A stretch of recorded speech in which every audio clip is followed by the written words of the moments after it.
के जालिम तरीन बादशाहों में से एक नादिर शाह का, जिसके हुक्म पर सिर्फ 5 घंटे में 3 लाख जुदा कर दिया गया।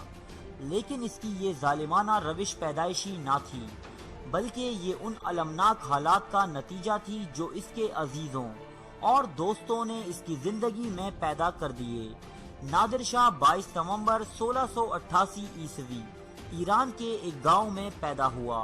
इसका बाप एक किले का हाकिम था। नादिर शाह अभी कम सिन ही था कि इसका बाप मर गया और चचा ने किले पर कब्जा कर लिया।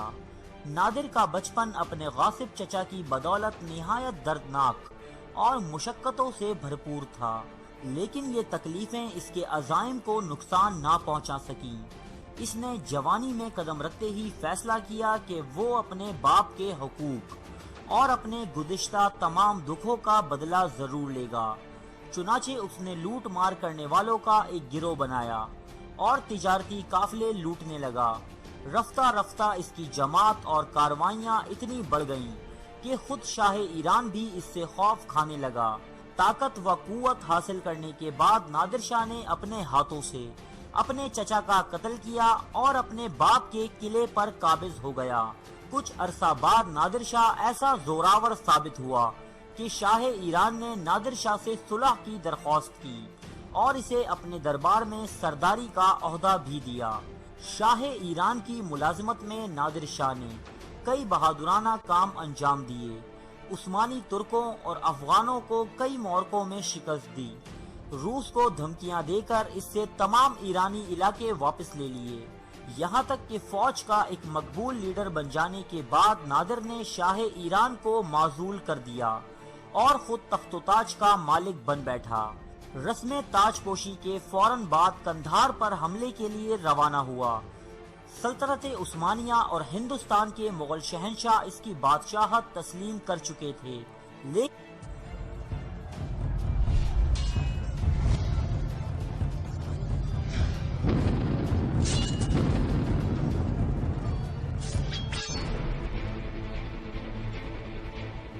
18वीं शताब्दी की दुनिया में 3 बड़े साम्राज्य थे। भारत में मुगल साम्राज्य, फारस में सफेदिक साम्राज्य और तुर्की में उस्मानी साम्राज्य। लेकिन यही दौर था जब यूरोप में औद्योगिक क्रांति की सुगबुगाहट शुरू हो गई थी और तीनों महान साम्राज्य पतन की ओर फिसलने लगे थे। इसी दौर में भारत से तकरीबन 2500 किलोमीटर दूर उदय हुआ नासिर कुली खान उर्फ नादिर शाह का, जो बहुत जल्दी दिल्ली के लिए नासूर बनने वाला था, दिल्ली को रक्त रंजित करने वाला था।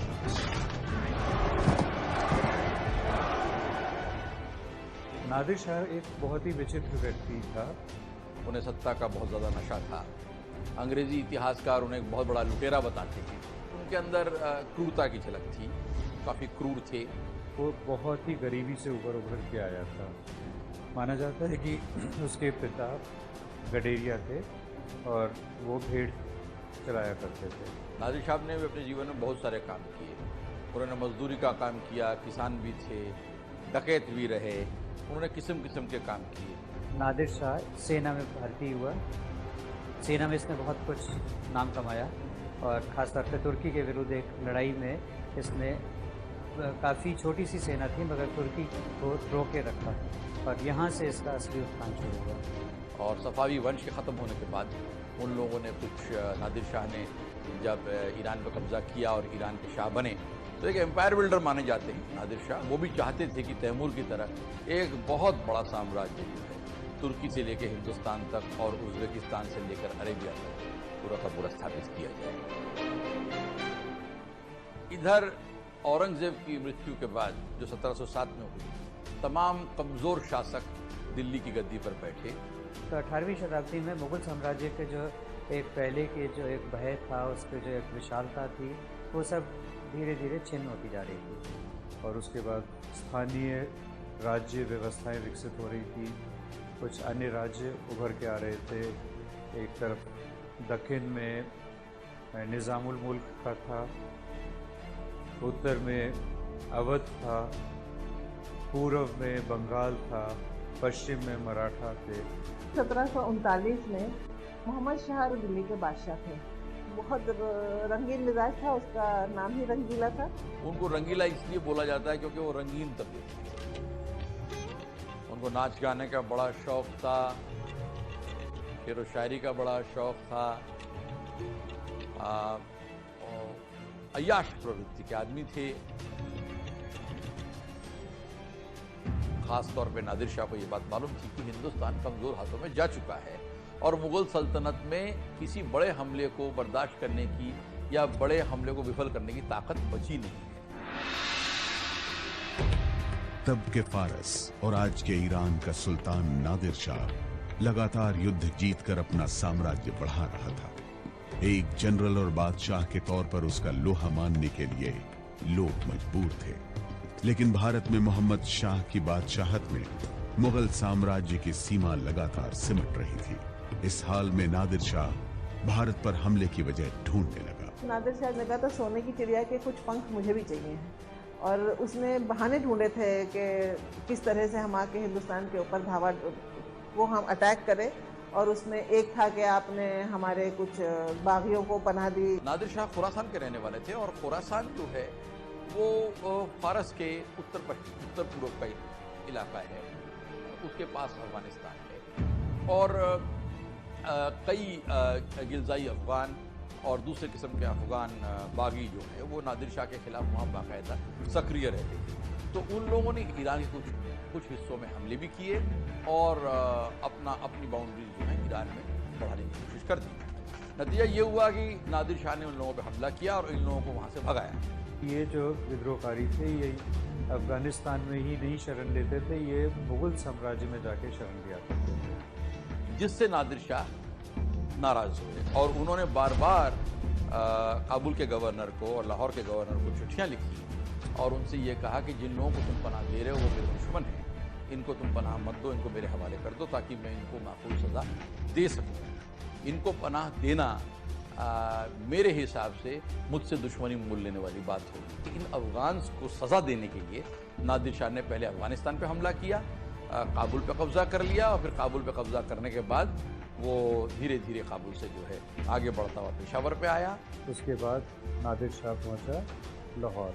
लाहौर का जो गवर्नर था उसने ज़्यादा समझदारी दिखाई और उसने ये सारा जो झमेला था उसको नादिर शाह को कुछ बड़ी रकम देके 20 लाख रुपया देके और 100 हाथी देके ख़त्म कर दिया, और नादिर शाह ने वहाँ पे कत्लेआम नहीं किया, लूटमार नहीं की। दिल्ली में बार बार ये खबर आती थी कि नादिर शाह धीरे धीरे स्टेज बाय स्टेज दिल्ली की तरफ बढ़ रहे हैं। किसी को ये खास मालूम नहीं था कि नादिर शाह रुकेंगे कहाँ, ये किसी को नहीं पता, लेकिन ऐसा बताया जाता है कि मोहम्मद शाह रंगीला को जब भी ये खबर ला के दी जाती थी तो मोहम्मद शाह रंगीला ये कहते थे अभी दिल्ली दूर है, अभी दिल्ली दूर है। तत्कालीन मुगल सल्तनत की सीमा काबुल से आगे तक जाती थी। नादिर शाह ने काबुल पर कब्जा कर महान मुगल सल्तनत को सीधे चुनौती दी थी। 1526 में बाबर ने भारत पर हमला कर मुगल सल्तनत को कायम किया था। उसके 213 साल बाद पश्चिम से कोई हमलावर पहली बार दिल्ली की तरफ बढ़ रहा था। जब ये लाहौर पहुंच गया तो मोहम्मद शाह ने एक युद्ध काउंसिल की बैठक बुलाई और उसमें निश्चय किया गया कि बजाय कि दिल्ली के करनाल जाके अपनी सेना समेत नादिर शाह को रोका जाए।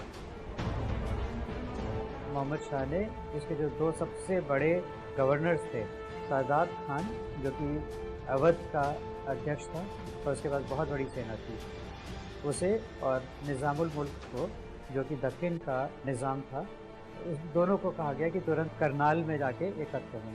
दोनों में आपस में बहुत ज़्यादा रोष और जलन थी, तो क्योंकि इन दोनों में आपस में फूट थी और एक दूसरे की they did not see eye to eye with each other, तो मुगल रैंक्स में डिवीजन बहुत था, मुगल रैंक्स में यूनिटी नहीं थी। सादत खान खुद निज़ामुल मुल्क बनना चाहते थे, मतलब बेसिकली सादत खान चाहते कि बुरहान मुल्क का खिताब जो है और कमांडर का खिताब उनके हाथ में आ जाए, उनको दिया जाए, तो उनकी निज़ामुल मुल्क से बनती नहीं थी।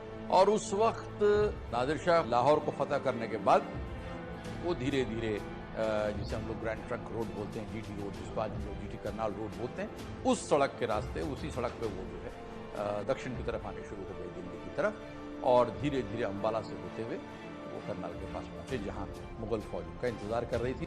नादिर शाह की सेना पहुंची तो उस समय तक सादात खान वहां पहुंचा ही नहीं था। निज़ामुल मुल्क अपनी सेना लेके पहुंच गया था। मोहम्मद शाह रंगीला के पास 300 से ज्यादा बंदूकें, भारी भारी तोपें इनके पास थी। 2.5-3 लाख की बहुत बड़ी सेना थी, जिसमें कई किस्म के लोग थे। भाड़े के सैनिक भी थे, जिसमें दूर दराज से आए कैपिटल के सैनिक भी थे, लेकिन जो इनके सबसे काबिल जनरल थे वो थे सादत खान। और सादत खान बाद में इनके पास अपनी 30,000 की सेना लेकर पहुंचे। युद्ध 24 फरवरी 1739 को आरंभ हुआ था। सादात खान की सेना 23 फरवरी की रात में पहुंची, और वो सैनिक इतने थके हुए थे, वो पूरी सेना नहीं थी, उसके 30,000 सैनिक तो पानीपत और करनाल के बीच के रास्ते में ही पहुंचे थे। जब सादत खान 30,000 की सेना लेकर इनके पास पहुंच रहे थे, नादिर शाह ने अपना खेल खेला। सादात खान अपना पहुंचने के बाद सम्राट के सामने अपने को हाजिर करने के लिए पहुंचा, तो पीछे से नादिर शाह ने अपनी एक टुकड़ी सादत खान के जो कैंप फॉलोअर्स थे, जो बैगेज ट्रेन था जिसको हम लोग बुंगे बोलते थे, उनको लूटने के लिए एक टुकड़ी भेजी, जो सही मायने में डाइवर्जनरी टैक्टिक है। जब सादत खान को ये लगा कि मेरी बैगेज ट्रेन लूट रही है, तो सादत खान ने अपने आप को वापस मोड़ा, अपने ट्रूप्स को वापस मोड़ा और बैगेज ट्रेन की तरफ बढ़ने लगे। सादात खान पीछा करते हुए बहुत आगे निकल गया, और उसका और मुगल सेनाओं का संबंध टूट गया। सादात खान पूरी तरह युद्ध नहीं लड़ सकता था। ये घटना 23 फरवरी 1739 की रात की है। इसके अगले ही दिन यानी 24 फरवरी 1739 को युद्ध का ऐलान हो गया। दिल्ली से तकरीबन 75 मील दूर करनाल में मुगल साम्राज्य के भविष्य का फैसला होने जा रहा था। नादिर शाह की जीत की इबारत मुगल सेना के 2 बड़े सरदारों की कलह में जंग से पहले ही लिखती थी। सादत खान और निजामुल मुल्क ने एक दूसरे को मिटा देने की ख्वाहिश पाल रखी थी। दोपहर 1 बजे युद्ध का बिगुल बजा। सादत खान हड़बड़ी में नादिर शाह की सेना से जा भिड़ा। नादिर शाह के बंदूकधारियों ने सादत खान की सेना पर जोरदार हमला बोला। सादत खान के हाथी पर उन्माद सवार हो गया और वो पागल होकर नादिर शाह के खेमे में जा घुसा। घायल सादत खान को बंदी बना लिया गया। इसी बीच गोली लगने से मुगल सेनापति खान दुरान भी बुरी तरह से घायल हो गया। बाबर ने पानीपत की पहली लड़ाई में महज 6 घंटे में जीत हासिल की थी। लगभग 213 साल पहले बाबर की इसी जीत ने हिंदुस्तान में मुगल साम्राज्य की नींव रखी। उसी पानीपत से लगभग 35 किलोमीटर दूर करनाल में बाबर के वंशज मोहम्मद शाह रंगीला ने सिर्फ 3 घंटे में लुटेरे नादिर शाह के सामने घुटने टेक दिए। हारे हुए मुगलों की तरफ से निजामुल मुल्क नादिर शाह के पास पहुंचा, इस उम्मीद के साथ कि नादिर शाह 50 लाख रुपए और कुछ हीरे जवाहरात लेकर वापस ईरान लौट जाएगा। नादिर शाह को प्रस्ताव दिया गया युद्ध समाप्त करने के लिए कि वो 50 लाख ले ले और कुछ और उपहार दे दे, कुछ उनको हाथी और घोड़े दिए जाए और उसके बाद वो वापस चले जाएं, जिसके लिए नादिर शाह तैयार था। लेकिन अभी दिल्ली की आबरू लूटी जानी बाकी थी। दिल्ली के इस लूट की इबारत किसी और ने नहीं बल्कि खुद मुगलों ने ही लिखी थी, कहीं अपनी बेवकूफी से तो कहीं आपसी रंजिश से, लेकिन उसके अंजाम का अंदाजा किसी को नहीं था।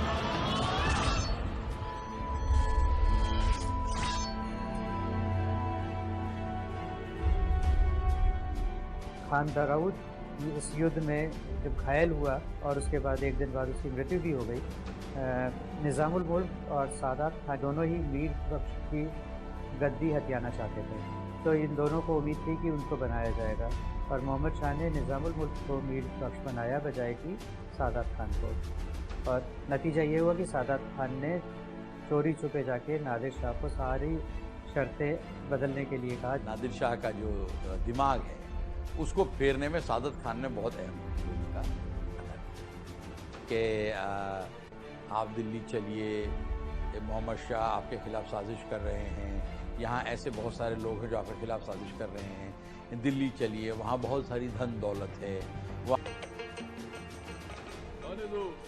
कौन है ये? क्या चाहते हैं ये? दिल्ली का एलची है। आला हजरत, घुटने टेक कर बात करो, घुटने टेक कर। घुटना। ये गुलाम भी ईरानी है शाह आजम। किसी ने नहीं पुकारा हमें इस नाम से अभी तक। अच्छा लगा। दिल्ली का बादशाह मोहम्मद शाह। रंगीला। आलम पना आपसे मुआहिदा करना चाहते हैं। कितना रुपया देगा तुम्हारा शाह? 2 करोड़। इमादुल मुल्क यहाँ पीछे पीछे, दूर हट उससे।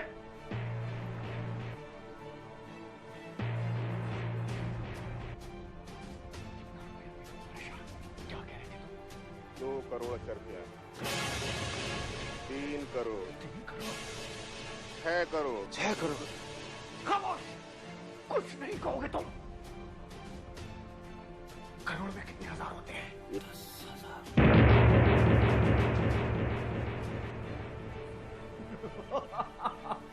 हमने तो कभी 200,000 भी नहीं देखे। खामोश, कुछ नहीं कहोगे तुम। बस शाह आजम दिल्ली का रुख ना करें। ये 6 करोड़ तो क्या, और भी बहुत कुछ। और अगर हम दिल्ली पहुंच जाए तो? कितनी दौलत है तुम्हारे शाह के पास? कूच करो दिल्ली। और नतीजा ये हुआ कि सादात खान ने चोरी छुपे जाके नादिर शाह को सारी शर्तें बदलने के लिए कहा। नादिर शाह का जो दिमाग है उसको फेरने में सादत खान ने बहुत अहम भूमिका अदा की कि आप दिल्ली चलिए, मोहम्मद शाह आपके खिलाफ साजिश कर रहे हैं, यहाँ ऐसे बहुत सारे लोग हैं जो आपके खिलाफ साजिश कर रहे हैं, दिल्ली चलिए, वहाँ बहुत सारी धन दौलत है, वहाँ बहुत सारी हीरे जवाहरात हैं। नादिर शाह को सादत खान की बातें समझ आ गई। उसने तुरंत एक नई चाल चली। नादिर शाह ने हारे हुए मुगल बादशाह मोहम्मद शाह रंगीला को अपने कैंप में बुलाया। मोहम्मद शाह रंगीला बिना सोचे समझे अपने कुछ अंगरक्षकों के साथ नादिर शाह के कैंप में जा पहुंचा। मोहम्मद शाह रंगीला गया तो था अपनी मर्जी से, लेकिन लौट नहीं पाया। नादिर शाह ने उसे अपने यहां नजरबंद कर लिया और कई शर्तों के साथ दिल्ली रवानगी का फैसला लिया। 20 करोड़ रुपये तुरंत वहाँ दे। फिर ये मांग बढ़ के 50 करोड़ हुई, जिसमें कहा कि 20 करोड़ यहाँ दिए जाएंगे, बाकी 30 करोड़ 10-10 करोड़ के इंस्टॉलमेंट में अलग अलग जगह पे पहुँचाए जाएंगे। मुगल सम्राट ये देने के लिए तैयार नहीं था, क्योंकि उसके पास इतना धन एकदम से निकालना मुश्किल था। कुछ समय के बाद इन लोगों ने निश्चय किया कि ये अब दिल्ली जाएंगे। उसके बाद फिर वो दिल्ली की तरफ आते हैं।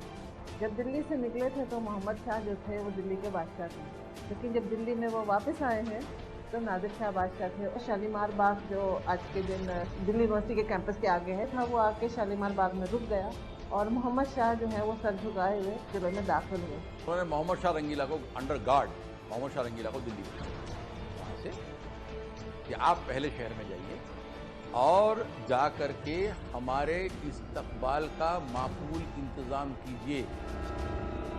दूसरे दिन शालीमार बाग से लेकर लाल किले तक जो इनके सिपाही थे, नादिर शाह के जो ईरानी सिपाही थे, उन्होंने रास्ते भर जो उनकी घुड़सवार थे, उन्होंने दोनों तरफ रास्ते के वो खड़े हुए थे। ये डर भी था ना कि अगर सीधा वो आ जाएंगे तो कहीं ऐसा ना हो कि दिल्ली में बगावत हो जाए।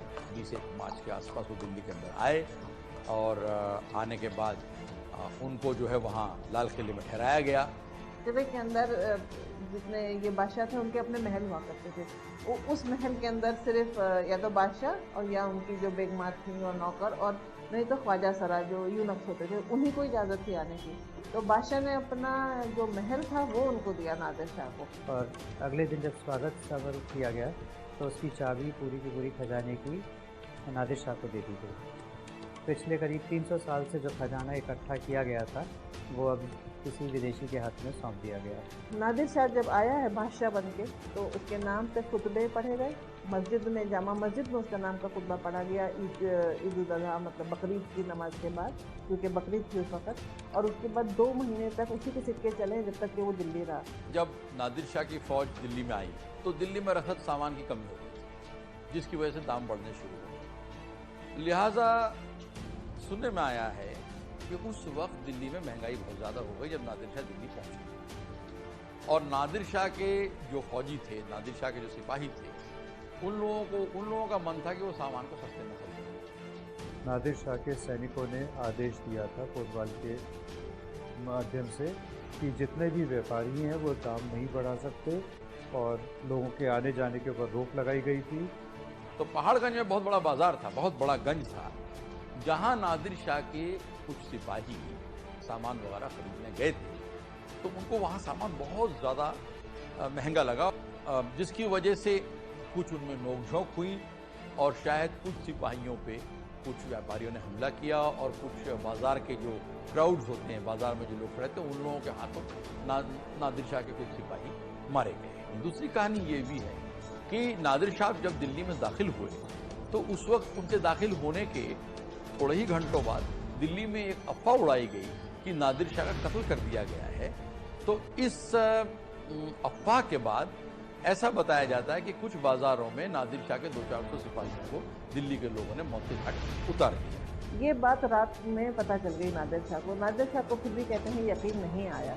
दूसरे दिन उसने अपने सिपाहियों को बुलाया और 7 बजे सुबह वो निकला देखने के लिए शहर में कि क्या हो रहा है। तो उर्दू बाज़ार और चांदनी चौक के बीच में एक मस्जिद थी जिसका नाम था रोशनुद्दौला मस्जिद। बहुत ही खूबसूरत थी उसमें, क्योंकि सुनहरी केसिंग लगी हुई थी उसकी गुंबदों पे, डोम के ऊपर, तो वो सुनहरी मस्जिद भी कहलाती थी। जब नादिर शाह निकले हैं महल से तो बहुत दूर का रास्ता तो था नहीं, वो वहाँ पहुँचे।